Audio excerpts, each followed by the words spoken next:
Olá, sejam bem-vindos, esse é o canal Índio Estradeiro. Dicas e informações para quem é apaixonado por duas rodas. Acessem o nosso canal no YouTube. Aqui você vai assistir conteúdos sobre estrada, motoclubes, tudo da cena biker. Canal Índio Estradeiro, paixão por estrada.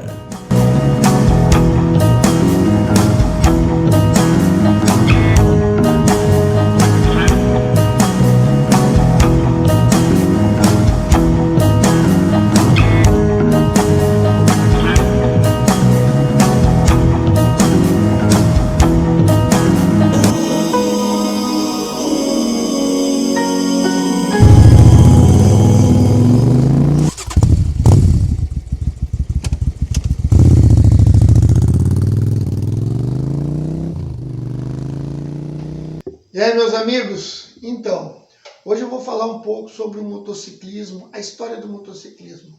Muitos de vocês já conhecem boa parte, mas a gente vai falar um pouquinho para centralizar, para que todos possam entender esse surgimento do motociclismo mundial, né? Desta nossa filosofia a qual vivemos. Para que entendam um pouco de onde surgiu as tradições e por que nós queremos manter essas tradições e hoje em dia essas mudanças acabam incomodando nós que somos tradicionalistas, que encaramos o motociclismo como uma filosofia de vida. No início do século passado, o motociclismo surgiu com as suas marcas de moto e começou a surgir corridas de moto. Então, começou a existir agremiações, oficinas de moto, né? Isso foi mais ou menos o que aconteceu na série Harley Davidson. Vocês podem entender um pouquinho desse surgimento do motociclismo, dessa disputa, dessas agremiações. Muita gente confunde o motociclismo de colete com aquela época. Mas naquela época, ali por 1900, fim dos anos 30, início dos anos 40, existia um clube mais próximo, era uma associação mais próximo do que os motoclubes que foram surgindo pós-guerra, que seria as Mormaid, o primeiro clube de moto de mulher do mundo, né? Muita gente confunde os Junkers, mas os Junkers eram uma oficina de moto também, moto de corrida, agremiação. Não era o motoclubismo como a gente entende hoje. Lá nos 1942, com o término da Segunda Guerra Mundial, né, heróis de guerra desceram nos Estados Unidos, homens, né? E aqueles que pilotavam as suas Harley Davidson, que a Harley mandou muita moto para lá, né? Então as motos acabaram se espalhando pelo mundo. Chegou também aqui no Brasil alguma delas, né? E o pessoal, duas unidades fundaram lá os Hell Angels, né? Mas com um outro tipo de rebeldia, porque aquela época estava mudando, né? A humanidade estava se transformando, né? Começou também da origem de uma oficina de moto de corrida, surgiu um outro clube que é o Outlaws, né? E aquela rebeldia se juntando todos eles, né? Cada qual na sua região, no seu estado, na sua cidade, foram se agrupando, né? Esses clubes que estavam se unindo, eles começaram a ter um poder pelo número, pela rebeldia. Então eles começaram a sociedade ver eles com olhos diferentes. Então, por que eles eram outlaws? Por que eles eram fora da lei? Porque eles não eram inscritos à AMA, Associação dos Motociclistas das Américas, que era quem comandava o motociclismo nessa época.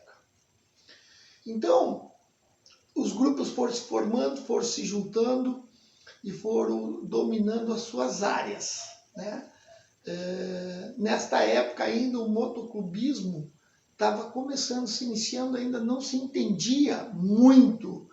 As coisas foram acontecendo ao longo dos anos, né? Então, houve a festa de Hollister, né, que todo mundo conhece, que confunde o 1%. Né? Naquela época, quando surgiu a festa de Hollister, ela não aconteceu em Hollister. Ela aconteceu numa fazenda a 20 quilômetros de distância. E os motociclistas praticamente invadiram a cidade e compraram muita bebida, gastaram, usaram, tanto que na lei lá, né, não teve nenhuma briga, não teve nenhuma morte, não teve nenhum estupro, não teve nada.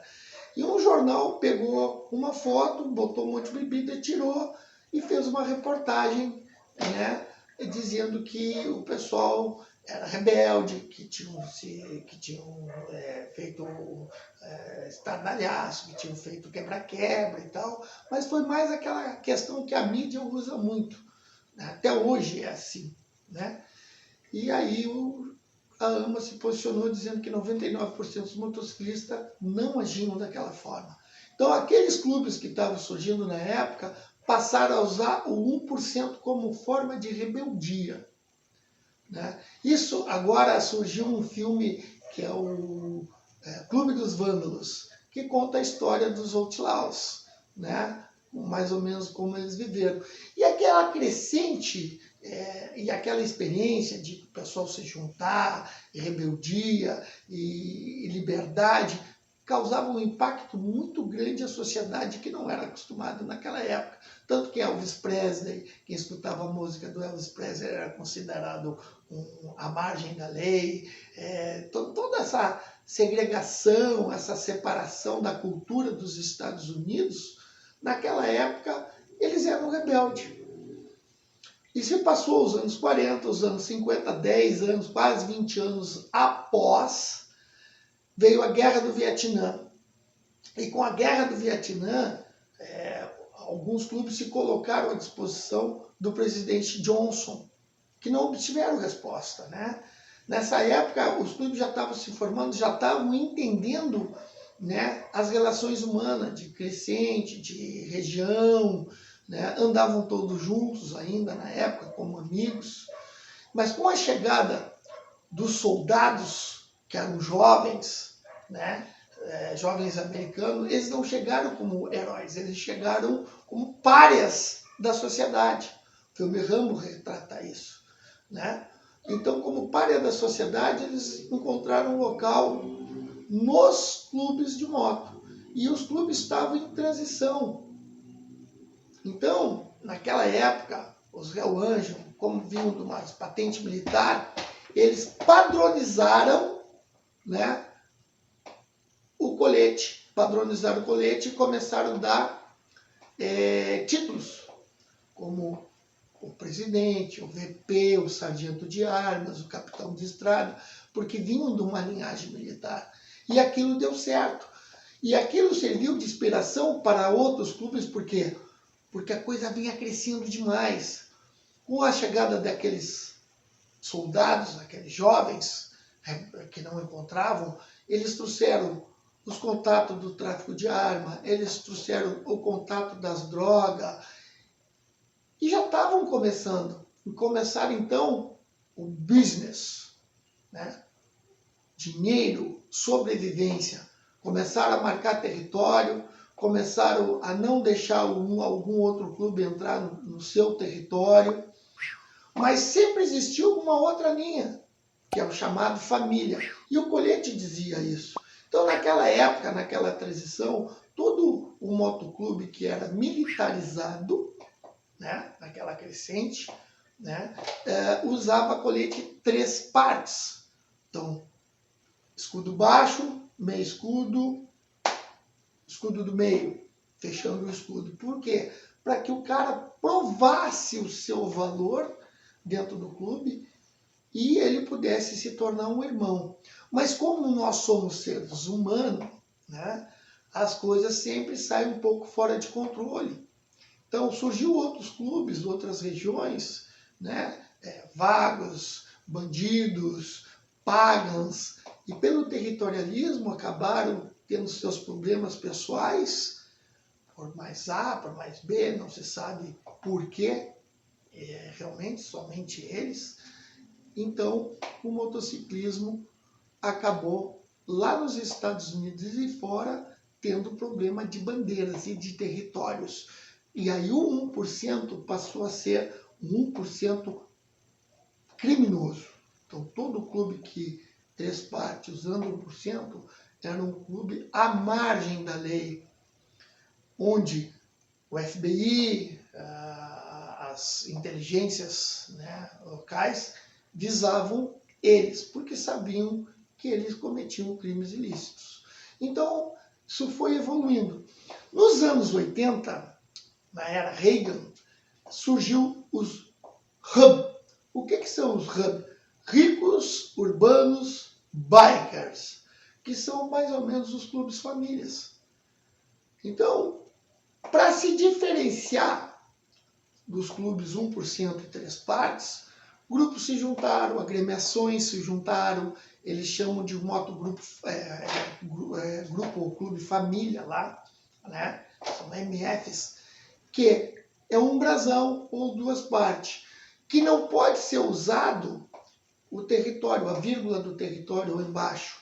Isso, na seriado Mayans, ficou muito claro, né? O pessoal dos Filhos da Anarquia não deixavam os Mayans usar a Califórnia, só sul da Califórnia, que era onde eles estavam, e eles queriam aquela briga por território, né? E os Filhos da Anarquia, eles foram baseados em chapters de Hell Angel e chapters de dos bandidos, que eram quem dominava aquela região, e mais ou menos aquilo realmente aconteceu, né? Foi um pouco... e eu posso dizer isso porque eu tive um grande guru que sempre me orientou e me ensinou e me contou essas histórias, quem viveu, nada mais, nada menos que Schoenberger, né?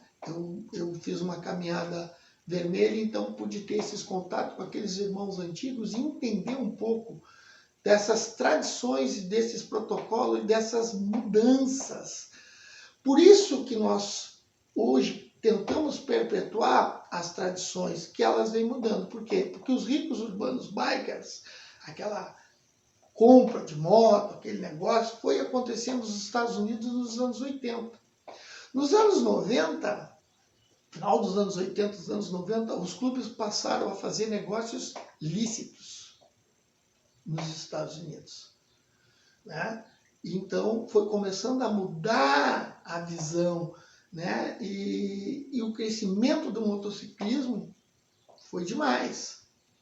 Nos Estados Unidos há encontros que vocês não podem, o motociclista não pode usar colete, não pode usar cores, e lá é levado a sério o negócio. Tem as regiões que são dominadas por determinados clubes que você não pode passar.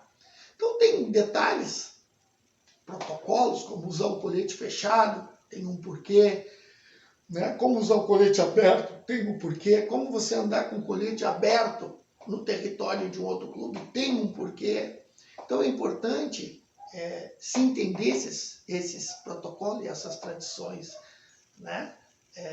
Do mais antigo ser respeitado no meio, principalmente os mais antigos, aqueles que entendem do motociclismo, da vivência, são respeitados no meio realmente, né? Então tarjas foram sendo criadas e alcunhas foram sendo criadas para isso, para que se identificasse e existisse essa separação.